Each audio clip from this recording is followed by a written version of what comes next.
computer. To our podcast, Raising Bigs. This podcast is an ongoing conversation between myself and my young adult son.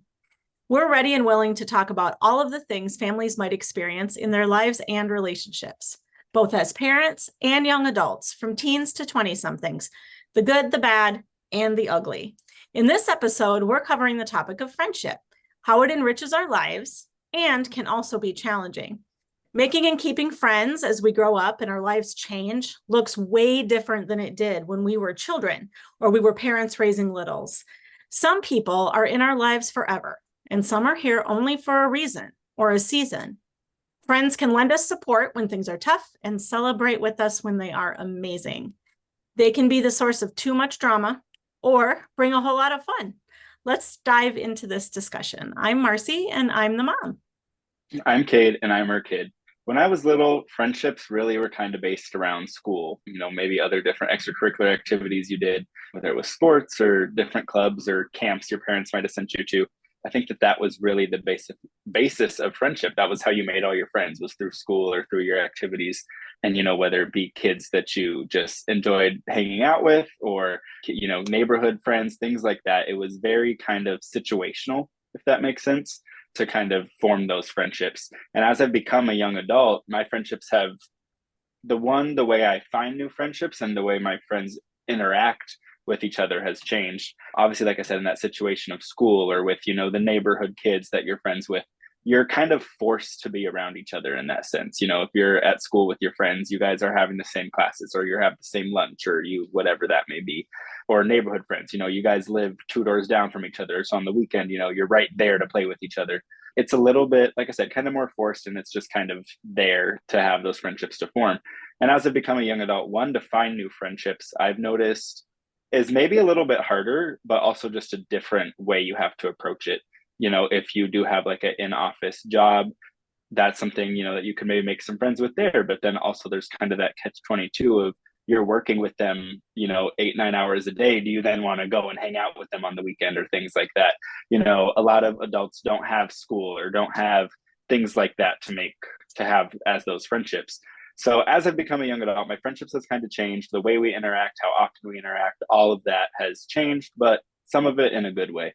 In the next coming months, I am looking at relocating to a new city in the near future where I don't really know anyone. I don't have any friends there. I don't have, any established relationships there. I have a couple people that maybe I distantly kind of know of, but no one that, is a real true friend.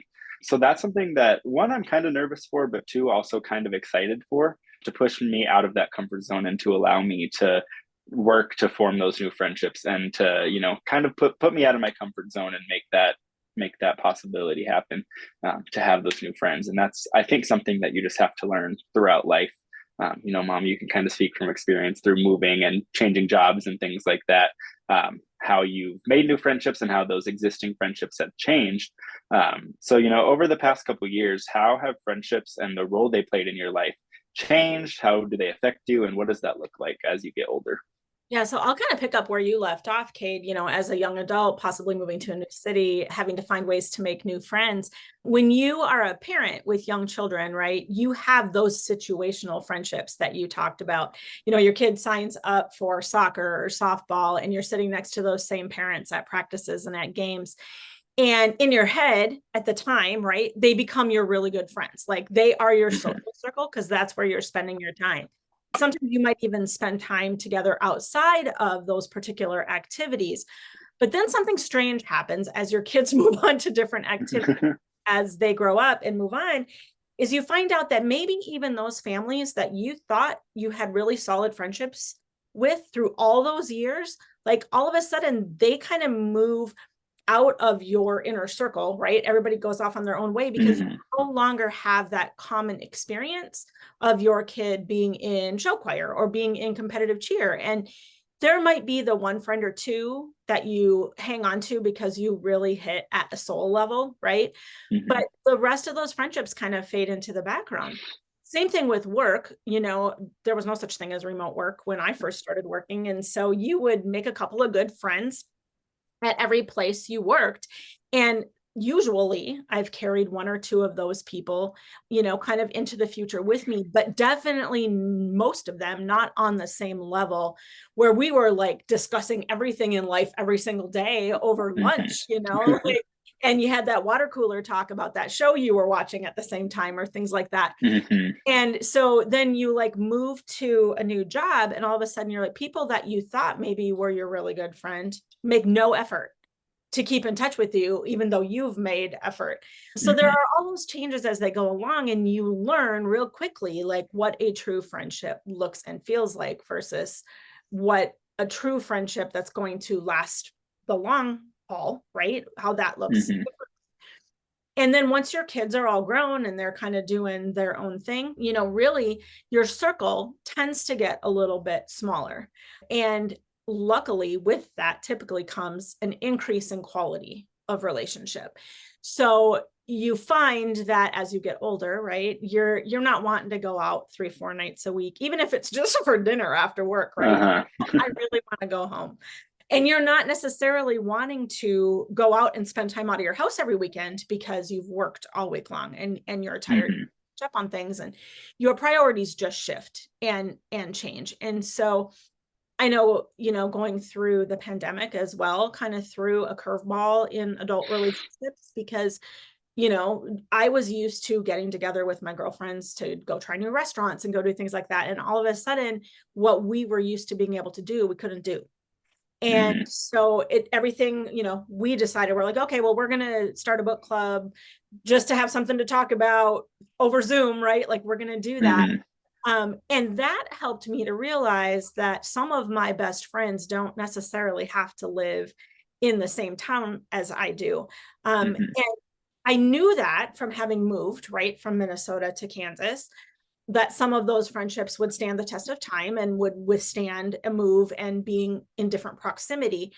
But to be able to make new friends with people I had never met in real life on a Zoom call, and I was part of a coaching program. And so we would get together every single week. And even after we got through with our certification program, like we kept up those calls. Now, that said, like over time again, right? A few people dropped off, went and did their own thing, but there are still connections at varying levels with people that some of whom I have now met in real life and who I would say are some of my dearest friends are people that I met remotely online. And it is so sweet when you get to actually meet those friends in real life, right? I was actually right before this call talking to someone that I met in that coaching certification, and we're like, okay, what's on your calendar for next weekend?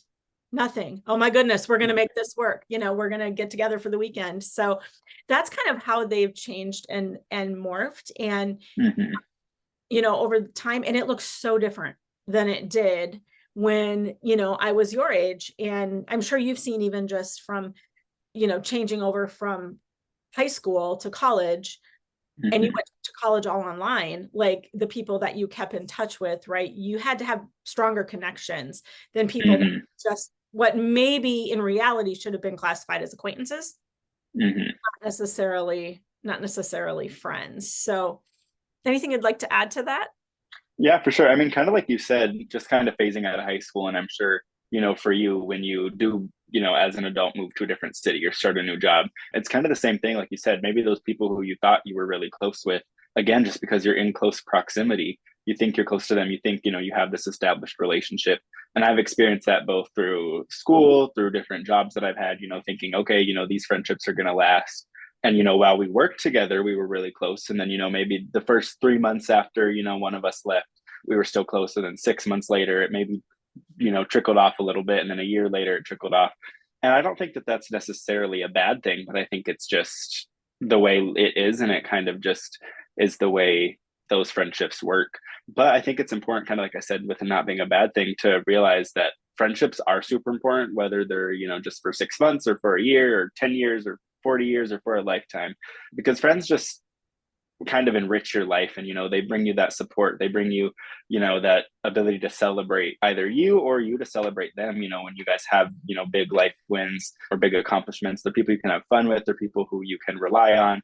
Those good, solid friendships, I think, really enrich your life and your quality of life. For sure. And I look back on like friendships, especially with girlfriends, and I do have some very good male friends, right? That I know I could call in a heartbeat and they'd be there. But for the purpose of this conversation, I'm primarily talking about my circle of girlfriends. But I look back to some of my fondest memories and like what I would qualify as my highest quality moments in my life, right? Uh-huh.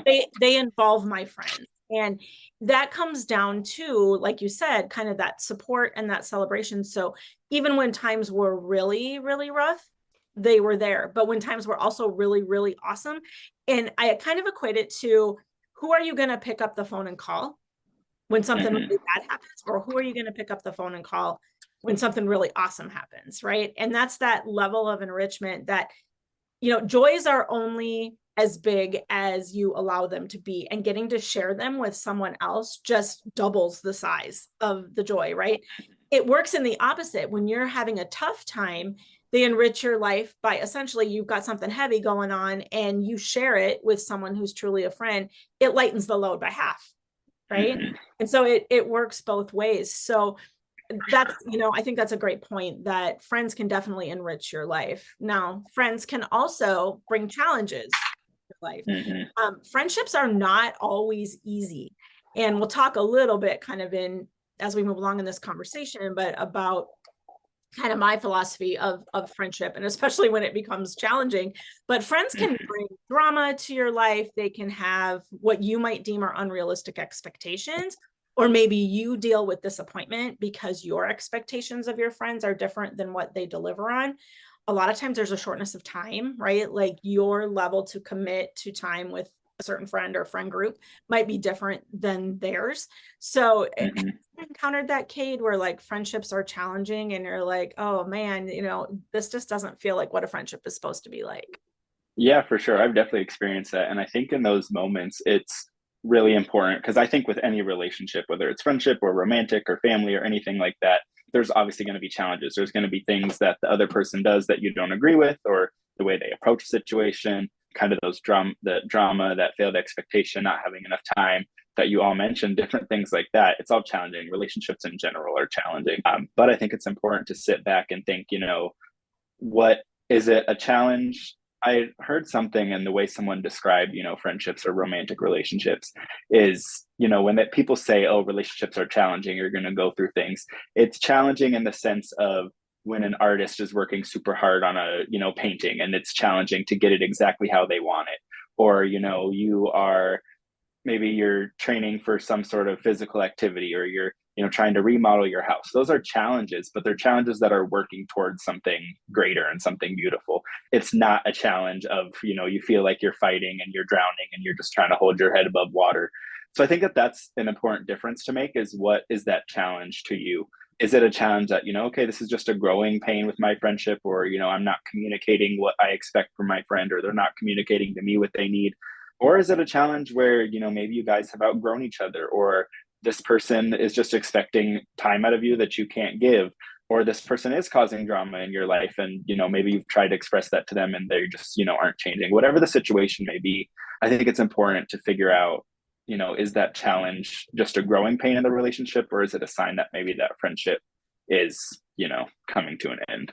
Yeah, the friendship has lived its life, right? Like, and you're going to grow and change in your life, and sometimes what you need, require, desire in a friend changes, right? And so I remember, Mm-hmm. back in my younger days, like there were people in my circles that I would call friends that I now would be like, you know what, I would never seek out that friendship because that person had a victim mindset, or that person had a fixed mindset. And I choose to no longer surround myself with people who want to sit around and complain or feel sorry for themselves, or like, I just choose to not be a part of that dynamic anymore. And so not, if those people are choosing to live that way, that's their choice, but that's not something that I choose to participate in. So no judgment on them, right? It's just that it's no longer in alignment with who I want to be in my life. So yeah, when that challenge comes, you have to make that decision about For whether it's sure. a challenge you want to approach, or it's a challenge you'd rather save the energy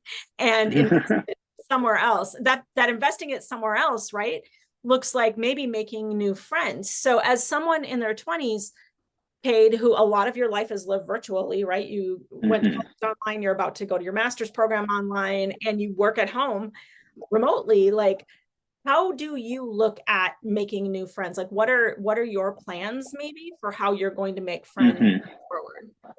For sure. I think, kind of like you said, I'm in a unique situation where I don't work in an office. I don't go to, I go to school online. So a lot of those situational friendships I don't have. I do have, some friends through work, but, we are working across the country. So it's not, a friendship that you can go and grab dinner on the weekend or things like that. But I think something that I've realized in kind of my plan going forward is to making friends as an adult, you really have to find people, or I guess an easy way to find people is to kind of find something you're already interested in and try to build friendships off that. So, for example, running and working out is a big thing for me. So, I know a lot of different cities have different run clubs. I've made a lot of friends just going to the gym and just, it starts off as, maybe you guys just wave at each other from across the gym and acknowledge each other. And then a week later, you say hi. And then 2 weeks later, you guys maybe have a little more small talk. And then next thing you know, you have that friendship. And even if it's not, a full blown friendship of, oh, we're going out to dinner twice a week and we're telling each other all our business. In my situation, those little interactions of just, having a minute or two conversation in the gym make a difference to me to have that kind of feeling of friendship. So I think that it's important to, when you're an adult, find friends based off what you're interested in. If you're interested in hiking, there's different hiking groups, different things like that. There, maybe there's a local bar, down the street from your apartment or down your house that you could go to, and just kind of sit there, even if it's just by yourself, and either maybe try to approach someone and talk to them, wait for someone to approach you. Even if maybe the first 2 or 3 times you go, you don't talk to anyone and you just kind of go and put yourself in there to get comfortable. I think that that's something that I've realized is really important. Obviously, you're not going to have everything in common with those people, but to have that one thing of, oh, we both like to run, or we both like to knit, or we both like to paint, or whatever it may be, I think that that is a great way to start those friendships as you get older. Obviously, kind of like we talked about, if you do work in a traditional office setting, that's a great way. If you're in school, that's a great way. Different things like that. I also am a firm believer in, you don't have to make 10 friends right away. When you get there, you can meet one or two people and then maybe slowly get introduced to their friend group. And then, that trickles over to them being introduced to those people's friend group and things like that. And you just never know who you're going to hit it off with. So I would say, just being open to everyone and, having those kind of uncomfortable conversations when it first starts, and then either realize, hey, this is someone, really cool, we're interested in the same things, I think they would be a good friend, or say, what, maybe this, person isn't meant to be my friend, we don't align on this, that, or the other, and that's okay either way. But Mom, from your experience, how have you made friends as an adult, and what does that look like? Yeah, you have to be willing to put yourself out there and try new things. And sometimes that looks like saying yes a lot until you kind of find your niche. And so, for instance, one of the examples is one of my friends invited me to go to this group she was a part of. It was the second year she had gone to a vision boarding seminar. She knew I was getting into that stuff and love manifesting and having a vision for the year. And she's like, come with me to this thing. So I went with her to that thing, right? And made connections with several different people there, which has now morphed into many, many levels. And I'll talk about kind of the circles of friendship right here in a minute. But like some of the connections that I made there, and not even directly that day, through my one friend that took me there, right? We ended up with a circle of 5 of us that very much we've met monthly and done life together for a really long time, and we have a text group that we keep going. But then I also like met other people. I met a person who's also a coach. I met a person that she and I have now started a book club. And they weren't part of that original group of 5, but they were all connected through this one group. Had I said no to that first invitation, like I shudder to think like what my life would be like without the rest of them. And I never would have met them if I would not have said yes. And so you need to be willing to put yourself into those situations. Maybe I never have done any knitting, but it's something I'm interested in. And there's a yarn shop in town. Like maybe I just need to show up and start talking to some people and realize that friends don't have to be exactly your age. Like I have some friends that are older than me and some friends that are younger than me. I know that, you guys, my kids, have developed your own individual friendships with some of my friends. Fantastic. My friends was just out in Washington and met up with my son that lives out there for dinner one night. Like I absolutely love that. And so why not have people across all generations and all spectrums? But For if you're not sure. open to that, and you think the only way you're going to make a friend is by sitting next to each other in class, or by, Hmm. doing the same thing week after week after week, there's all kinds of ways out there to make friends, but you have to be willing to put yourself out there, and then also to initiate a conversation. It's important to just be visible, be authentically yourself, and put yourself out there, and you will attract the kind of people Hmm. that are meant to be in your circle. So talking about circles, I have always heard that, you become the 5 people you spend the most time with. And a lot of times when your kids are little, like I had 3 kids, if that takes up 3 of my 5 spaces, that leaves Hmm. things pretty tight. Right now, that doesn't necessarily have to be true. It could be your 5 friends that you spend time with. But I learned an interesting concept when I read a book earlier this year, and it was talking about the different rungs of friendship. Like there's a little circle in the middle, which is your inner circle, right? That's what I call it. And then Hmm. there's other concentric circles that go out from that. And people can be moved from level to level, right? So there Hmm. might be someone that is sitting 2 levels out from your inner circle, and you guys have an encounter or an engagement where all of a sudden you start connecting dots and you have a good conversation, and you're like, let's move them in a little closer. And it's not necessarily Hmm. a conscious decision, but then all of a sudden a year later, you might wake up and believe that you guys have had enough experiences, and all of a sudden their like opinion really matters to you when you're looking at making Hmm. decisions in your life, and they've moved into your inner circle.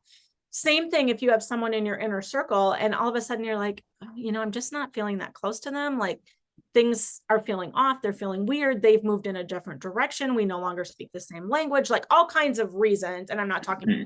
talking, just day to Yeah, day way you for talk sure. about your life, right? Like they can be moved to an outer ring. And it doesn't have to be some big, huge, dramatic, oh, I'm moving you to an outer ring. Like it doesn't have to be that way. You just allow, just like you've allowed that person to move in, you can also allow Hmm. people to move out. And it can be a For very sure. awesome flow, right? Of what that Hmm. looks like. So inner circles can be real small. You really only Hmm. need one or two people, that are in that inner circle. And sometimes the people in that inner circle can actually be family. Like Hmm. that's a true thing. As you guys have gotten older, like my sisters, some of my cousins, like, I've realized that, and obviously my husband, but like have realized that there are roles to be played in my life, and every friend plays a little bit of a different role and brings their unique set, right? My new sister-in-law, like there's a lot of ways in which Hmm. you get new friends, and it can be family. But when you look at your family and the size of your circles and how people have moved, like looking at that concept, what do you have to add Hmm. to that discussion? For sure. I like that you said that there's kind of those layers of circles. I think sometimes, just based off what you hear people like, oh, keep your circle of friends small or blah, blah, blah, or, this is my circle of friends. And I think that sometimes people put it in that one circle, whether it's super tiny or super big. And I actually think it's valuable to have people at those different levels. And again, not saying you need to sit there and make a list and say, okay, these are the 4 people in my inner circle, and the next level is these people. But I think that kind of everyone serves a different purpose. Like you said, that inner circle, those are going to be the people that you go to when you really need to make a big life choice. So you're going through something super tough, different things like that. And maybe those outer circle people, maybe you really do enjoy, the conversation or their company or anything like that, but maybe they live far away so you don't get to see them as much, or they're super busy at work so you can't talk to them as much, or different things like that. So I like that you kind of gave that example of the different layers of your circle. And again, I don't think it's a bad thing to be able to move people in and out, and it doesn't need to be some big thing, but it's just figuring out what people serve a greater purpose in your life at that moment in time. And it doesn't mean that you value that relationship any less or anything like that. It's just based off how that friendship is moving going forward. And kind of based on the thing of what you said of family being friends, as I've grown, we've always had a close relationship in our family, I think closer than most. So being able to see those relationships kind of evolve into friendship top of family. Again, it goes back to the situational thing I was talking about earlier. When you're young, at least in our situation, like all the cousins, we were together all the time, just based off different family events, different birthday parties, things like that. So we were kind of forced to spend time with each other. Obviously we enjoyed it, but you got in the car, your parents took you there, you were there for a couple hours and you left. So it kind of goes back to the school thing I was talking about, where you're forced to spend time with them. And now as I've gotten older, it's been amazing to see those friendships and the relationships with my family members, my cousins, my aunts, my uncles, all of that transition into, oh, I'm making a conscious effort to come out and visit you because we live, far away, or different things like that. So yeah, I definitely think your family can be your friend. I think it's also important to have friends that aren't family, but I think that it's, Great. all about a balance, and it can all be beneficial. Yeah, agreed that there needs to be friends that are not family, because there are situations where things happen and you need people to be able to stand in the gap. So for instance, without going into much detail, we had a family friend where the husband passed away. My friend had small children. And so, her relationship with her family wasn't that fantastic. And Mm-hmm. so our other mutual friend and I, we had to step in the gap. You kids who babysat her children stepped into the gap Mm-hmm. for those children. And there was a period of time there where I think she would tell you that, we were the ones that kept the balls moving, right? And Mm-hmm. everything in the air and made sure everybody was fed and they had what they needed. And Yeah. I remember another one of her friends, like just showing up with like a bunch of stuff from Sam's, like toilet paper and things Mm-hmm.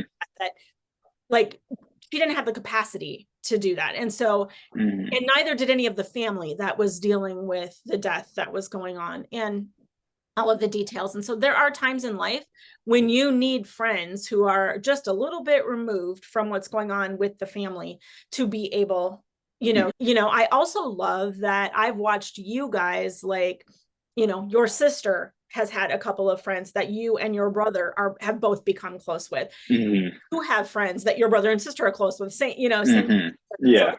a cross pollination there, right? Of people. And I think that's also very valuable, because as those people stick around for time over time, right? It's like there's this combined experience that you guys have Mm-hmm. on. And like, your sister's friend from 5th grade would understand more about something that's happening right now as it relates to our family dynamic, because she Mm-hmm. was there through all of it, right? And Yeah. about all of it. And so don't be afraid, right, to allow other members of your family to get close to your friends. There's a beauty in Mm-hmm. that. I already talked to my friends, building their own relationships with my kids. And Yeah. it's great. Sometimes there are people who are friends for a season. So we kind of talked about that. Those are the kids that are sitting next to you in class. Those are your coworkers at work. Those are the moms who are sitting next to you at the soccer game, right? Mm-hmm. They are there for a season. Now, some of those will transform into deeper level friendships, but Mm-hmm. then there are friends that are there for a reason. So I really believe that people coming into your life at a certain time are not coming in on accident. And Mm-hmm. sometimes even tough relationships, like there are lessons to be learned in relationships that don't go well. And I believe that that person was put in your path to help you learn that Mm-hmm. lesson. So sometimes they're in your life for a reason, and sometimes that reason doesn't feel very good to you. It doesn't feel like Yeah. I could have went without learning that lesson. Thank you, right? Mm-hmm. But sometimes it's for a good reason that they're coming into your life. And so it might be something that makes you grow or challenges you. For instance, I talked about the group of women that I went through coaching certification with. Like there were people in that group that I really feel were in that group with me for some divine reason, right? Because I learned something about myself or about other Mm-hmm. people or about the way other people approach or have viewpoints about things that I wouldn't have learned if that particular set of women were not there together at that time. Mm-hmm. So that's friends for a reason. And then sometimes there's friends that are forever, right? So Mm-hmm. they're rare. The expectation that any friend that you make at any given time is going to be there forever is rare. And there are friends that I can say I thought would have been there forever, that at some point in time, I was like, our paths have just went this way. And Mm-hmm. some of what you're choosing to do, say some of the interactions we're having or whatever are no longer, that doesn't feel like friendship to me. Mm-hmm. So I'm okay with just letting it go. Some people are not okay with it. Mm-hmm. I've had friends that have tried to hang on way too long. And, it's just, you don't want to have a big, ugly discussion. But sometimes if you have someone that really is insistent about wanting to maintain their friendship with you, but the friendship is no longer serving you, sometimes it's not as easy as just letting it fade into the background, right? Like Mm-hmm. that is a softer, gentler way to have it happen. But there are some people who truly need that closure. But you have to do it on your terms. If you're not comfortable with that, like, you are under no obligation to deal with their feelings. Their feelings are on their side of the fence, right? It comes down to boundaries. That's theirs to deal with. For sure. You know, if you're not comfortable providing them that closure, you're under no obligation to do that. But just know that some people might be expecting that from you. And but yeah, I think, it's kind of important. I don't think you need to, sit there when you start a friendship with someone and say, oh, this person is just in my life because we work together and it's just for a season, or, different things like that. But I think it's important, like you said, to kind of acknowledge when that change is happening, whether that season is over, or that reason has happened, or, accepting not necessarily accepting, but being grateful for the fact that that friend is in your life forever, whatever the situation may be. I think, as sad as it is, to lose a friend, maybe you really enjoyed that, experience, whatever it may be. I think it's kind of a beautiful thing, like the cycle of the friendships and whatever, and being able to have, that close connection with someone just because you work together, or have that close connection until, if that reason is, they maybe, stab you in your back and you learn to be more careful, or whatever it is. The fact that you were able to learn that, lesson from it and have that reason from the friendship, or to be able to have the beauty of a friendship that does last forever. I think any of those are good things that can happen. Yes, it is sad that you lose that friendship, and nobody goes into starting a friendship thinking, oh, this friendship is just going to last for a year or whatever. But I think that it's important, like you said, to acknowledge that and just kind of move forward, whether that's, you just slowly distance yourself, or you do have to kind of have that tough conversation of, hey, this friendship just isn't serving me anymore. Different things like that is definitely important. And I think that with that being said, it's important to acknowledge what makes a good friend for you. And I think that that differs from everybody based off, what you need, what area of your life that you're in, what's going on currently in your life. I think there's, maybe a couple things that are staples to being a good friend, but I think overall it changes. So Mom, to you, what do you think makes a good friend for you, or what, do you look for in those friendships? Yeah, you talked about the staples, right? And I think those really are, like, for me, someone who is honest and truthful, like, those things are non-negotiable. Like, I don't deal with liars. Like, I can't do it. And so, like, those are people that I would naturally move away from, right? Is we're not being truthful. I need someone to be authentic. Like, to me, and this partially I think is because of where I'm at in life, partially it's because of what I do for a living. Like, I don't know how to have small talk. Like, I am not interested in small talk. So, like, I am naturally gravitating towards friends. If someone's going to have the label, right, of friend in my life, like, they're going to be wanting to have important conversations, right? They're going to want to truly let me know who they are. That being said, like, it can't be one-sided. It can't be, and I've been in this situation before, part of it because, like, if you follow the Enneagram or any of those personality tests, like, or you've ever been around me, like, I am the person that people gravitate towards when they need help, right? They want advice, they want a listening ear, they just need some nurturing and kindness. They all landed in my office. They all landed at my house. They all, whatever that looks like. But I also need nurturing. And so if I am in a friendship that's feeling very one-sided, I will find myself walking away from that. If that person is never asking, how are you doing? Like, what's going on in the world? And if it's all about me providing a service, essentially, coaching for free, right, in their life, but they're not interested in what's going on in my life or how they can be there for me when things are good or when things are bad. If they're not checking in with me I'm very intentional about checking in on my friends. And if there's someone that I haven't heard from in a while or whatever, I will pick up the phone. And so it's like, I would love to see that in return. There's people that can't do that, right? That they just don't have the mental capacity or the time capacity. But again, they're probably not going to slide into that inner circle for me if that's the way it's going. Now, I look for different things if it's the next circle out, right? Where I would consider these people, they are my friends, but they're not my inner circle, right? But I could call one of them and I could be like, hey, I'm dealing with this issue. I know that you would be a great resource to talk about. Would you have time to meet me for dinner? Like those kinds of friends, right? But then circling back to what I said, I'd be asking, hey, what's going on with you? Like, and that relationship might end up then morphing into something that changes and moves to my middle school. Hmm. So for me, I think it's a two-sided relationship where both people are being authentic and definitely have the interest of each other and being there for each other, good times and bad, right? Hmm. At the forefront. How about for you, Kate? What are you looking for that would make someone a good friend for you? For sure. Kind of like you said, those staples of honesty, loyalty, things like that. Obviously, those, most people I would think look for in friends.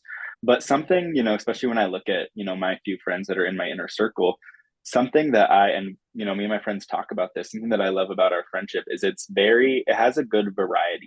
We can go and do, a athletic activity together. We can go on a hike together, or we can go and try new restaurants, or we can go to an art museum, or we can sit and talk about the housing market, or we can sit and cook together, we can talk about plants, or whatever the situation may be. When I look at my super close friends, I see that variety and I love that variety. Me and my best friend always call each other our everything friend.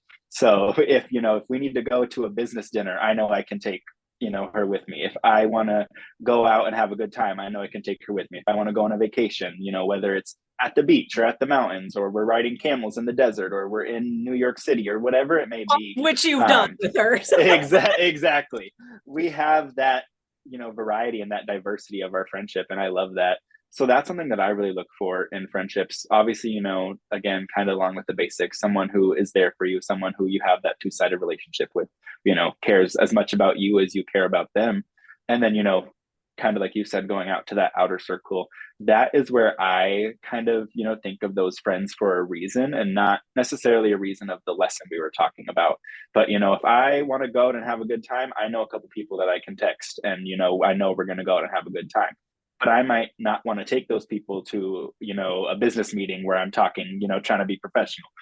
Or, I have the people that I can go on and we can talk about credit, and we can talk about the housing market and all that stuff, and saving money and whatever. But we can't, go on vacation together, or, things like that. So I think that that's where you kind of, that's something for me that I look at in my close inner circle, because I like to do a lot of different things. So if I like to do that, I look for those people around me to do that for sure. And then how do you try to be a good friend, Cade? What, when you're Mm-hmm. looking at, hey, I really want to be a good friend to XYZ, like what do you try to exhibit as good friend behavior? For sure. Again, obviously all the basics, being honest with them, being loyal to them, blah, blah, blah. But one thing that I really am conscious of and I try to work on, because honestly it doesn't come naturally to me, is checking in on those friends and putting in the work to maintain those relationships. I'm the kind of person where if I, think of you throughout the day and I'm like, oh, John would really like this. There's some people who I think would text him and say, oh, also John is just a fake name, but would text him and be like, oh, I saw this and thought of you, or I had this question and wanted to ask you. I'm honestly not that good at reaching out to people. That's something that I've acknowledged about myself. So that's something I try to, acknowledge. If I know, for example, again, my best friend just went through a training for her job for 6 weeks and was really stressed out and, was going through a lot. It was like a 6 day a week thing, working 12, 15 hours a day. So I made a conscious effort to check in with her and, ask her, did she need anything? Made a conscious effort to go and visit her while she was at training, because I knew, no one else was. And also made the conscious effort to say, okay, she's going through a lot. So if, we're not talking as much as we normally do, that's okay with me. And I understand what's going on. So I guess maybe that, to put it under one big umbrella, is I try to be considerate of what my friends are going through, whether that's, they don't have, enough time for the friendship that we used to have, or, different life circumstances have changed. And one thing that I really try to be as a friend is be, a loyal friend. And if, my friend's name is coming up in a room that they're not in, I'm gonna, defend them, or different things like that. And again, it goes back to, kind of the basic, treat others how you would want to be treated. I heard that a lot growing up in school. But I think it's a really valuable kind of quote and piece of advice, because if I'm not, going to defend you when you're not in the room, how can I expect you to defend me when I'm not in the room? Or if I'm not reaching out to you when you are going through a lot, why would I expect you to reach out to me when you're going through a lot? So I think it's just that reciprocation is really important to me, and being a good friend and trying to, meet people where they're at. But Mom, what about you? How do you be a good friend? What in your mind makes you a good friend? I love that you put in the word loyalty. Like that is definitely something that I think makes for a good friendship, and something I try to exhibit. You know, Hmm. when people tell me things, like, it's evolved, I'm not around gossiping about them, or Hmm. sharing their dirt or details with other people. And I love also that you said you try to meet them where they're at, which was exactly what I was going to say. So especially Hmm. if you have friends that have been in your life for a while, the person you met years ago is not the same person you see today. So Hmm. the parent, when I'm looking at some of my friends who have gone through different stages of parenting, we've had divorces, we've had remarriages, we've had many job changes, we've had relocations, like, and it's Hmm. always about meeting them where they're at. And I know, like, one of the big things that has come up quite a few times in several of my friend circles is, as people are getting older and women are going through some hormonal changes, and our bodies don't process alcohol as well as they once did. And so I have several friends that have gone alcohol free, not necessarily because they were alcoholics, but just because they've chosen that Hmm. drinking alcohol doesn't work for them anymore. And so Hmm. it's, meeting them where they are. I have a couple of friends that, like, pretty much every time we got together involved, hey, let's go somewhere and have a couple glasses of wine and eat. And, like, now there's times we'll go to restaurants that don't even serve alcohol. Like, Hmm. that being said, like, it doesn't mean that just because one or two people in the group isn't drinking means that nobody can have a drink, right? Like, Hmm. we all kind of do that, but it's trying to meet them where they're at. If they're having a really stressful time with their kiddos that are in middle school right now, I remember what that was like. And so I'm probably going to give them more grace, right? Because Hmm. I know how stressful that can be, and how much I was questioning what I was doing as a mom, and where I had failed my kid, that they were, dealing with this crap, which we've all learned is just middle school, right? But it's meeting them where they're at, and showing them that grace, and checking in on them. Like, those are things that I try to keep in mind. Like, if someone mentions to me Hmm. that they're having surgery for something on such and such a date, I will put a reminder in my phone to, like, reach Hmm. out the day before and say, hey, I'm going to be thinking about you, or whatever that Hmm. might be, or to drop off dinner that week after Hmm. that surgery, or just little things like that, just to let them know, hey, I'm thinking about you. So those are all things I try to do. Sometimes I just get that, it's kind of like spidey senses, it's my intuition, Hmm. like, hey, call and check on that friend, right, that you haven't talked to for a while. They seem quieter than normal, they, whatever that might look like. But trusting my gut, because friendships are important to me, and Hmm. I want to be there for my friends. I've always kind of said, if I had to place that call saying, what, I just found out I have cancer, it's terminal, I'm moving to the beach, who's showing up? Like, Hmm. who's showing up at that beach house? And that's kind of, as macabre as that sounds, right? Like, it's kind Uh-huh. of something in my head as I get older, like, what defines true friendship for me? Because if it's someone Hmm. who that would be an inconvenience for, that is a different level of friendship than someone that says, I am packing my bag, I will be there as soon as I can catch a flight. Hmm. Right? Like, those are two very different things. Not that they're not both friends, but they're friends at a different level, right? Exactly. And I think that's where kind of putting those friends at different levels can almost be a benefit because, if I know you're not that person, kind of that situation you gave, if I know you're not that person that's, going to drop everything to, come and spend my last few days with me, as morbid as that is, I'm not going to put you in that close circle of friends. And I think that that can protect your feelings a lot because you don't have that expectation that they're going to do that.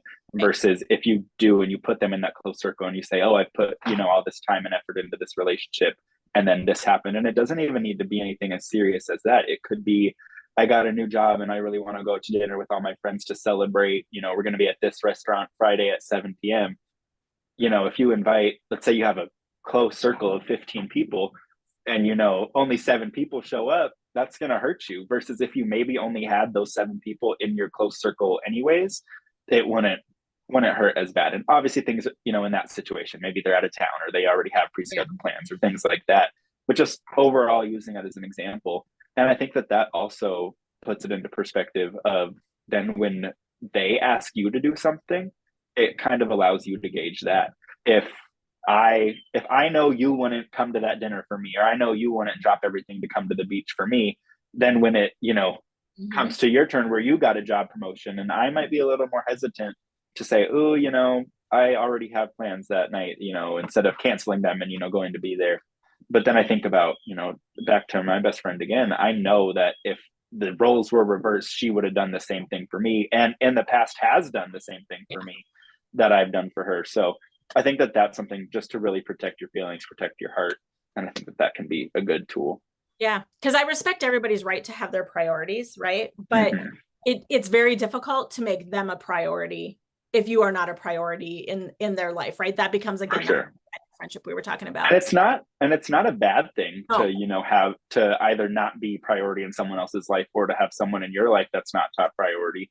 It's just where you place them and what's important to you and what friendships are important to you. yep, and just being realistic. So, Mm-hmm. for me, friendship is kind of like the icing on the cake of life, right? So it's what's adding the sparkle, the laughter, the connection, the joy. That's if it's done right. But if a friendship doesn't Mm-hmm. feel good, right? It's time to do the work to either improve it or just let it drift off into the sunset. So both of those options are valid and it is 100% a choice.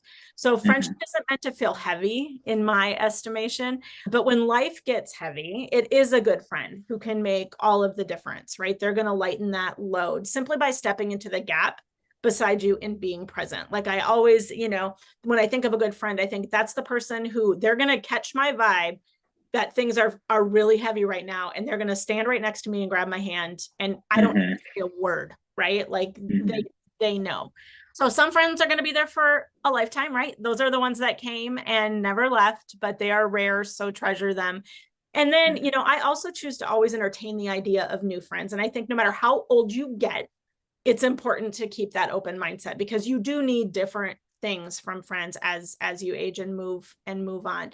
So there's a lot of Mm-hmm. beautiful humans out there, right? Who could still potentially move into my inner circle as life morphs and changes. And so I like to be open to that up level, right, as I move forward. So Mm-hmm.